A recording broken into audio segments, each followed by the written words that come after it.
Elen, Scylla, Lumen, Omen Tiovo. Today, I'm going to be talking about whether or not Morgoth and Sauron lost power over time. To truly answer this question, there needs to be a clear definition of the word power. The exact power I am discussing here is the metaphysical and spiritual power that these beings had in their innate spirits, meaning the abilities Morgoth and Sauron possessed, such as the ability to change shape. With that definition, I think it is clear that the Dark Lords lost their power over time. In Morgoth's case, we see Ilúvatar himself declare Morgoth the mightiest of the Ainur, meaning he is the most powerful being outside of Ilúvatar. And in the early wars against the Valar, Morgoth proved his strength by barely being defeated by all 14 of the Valar. Yet over time, we see his power wane physically.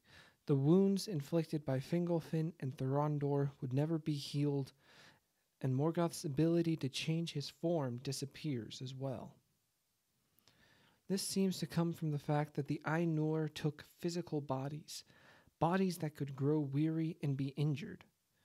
We see this too with the Istari, as the Unfinished Tales says, quote, "They sent members of their own high order, but clad in bodies as of men, real and not feigned, but subject to the fears and pains and weariness of earth, able to hunger, thirst, and be slain." End quote.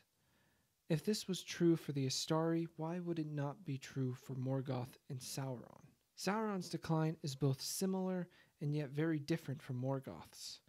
The most obvious case of this, of Sauron losing his power, is after his defeat in the War of the Last Alliance. Sauron took millennia to regain enough strength to take a physical form again. And let's compare that to the couple of years it took him to form a new body after the downfall of Númenor. Now, the big difference between these two instances is Sauron had the One Ring. When Sauron has the One Ring, it almost acts like an amplifier for his power. And it seems when he wears it, his power does not wane. The only time we know he lost power with the ring was in the downfall. For after Númenor fell, Sauron was unable to take a fair form again. There's one last idea I'd like to mention, and that is the idea that magic, or more specifically dark magic and sorcery, decline over time and after use. It seems to only be the evil beings that weaken as they use more power. Morgoth, Sauron, and Saruman all exhibit that idea. Saruman, I think, is the best proof of this idea being true, as he was this great, powerful wizard, and then succumbed to darkness. And by the end of the story is this nearly powerless man whose only ability is his voice, and even that fades over time.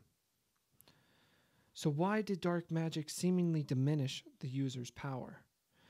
The reason very well could be because sorcery is unnatural in Middle-earth. Its users take what Ilúvatar wrought and seek to corrupt it, such as the making of orcs, dragons, and other such creatures. That is why Morgoth, after marring Arda, creating mockeries like orcs, trolls, dragons, and others, made him weak enough to the point where Eonwe, the herald of Manwë, the mightiest of the Maiar, could defeat him. Or with Sauron creating the One Ring, his innate power within himself diminished. And Saruman's breeding of Uruk-hai, half-orcs, and goblin men. These are all corruptions of Ilúvatar's Arda, and thus seemingly the Dark Lord's power declined the more dark magic they used. And that's why I think the Dark Lords lost their power over time. Thank you all for watching. I hope you all enjoyed. As always, feel free to like and subscribe for more content. Please let me know how I can better improve these videos. Thanks, and as the elves say, Namarie.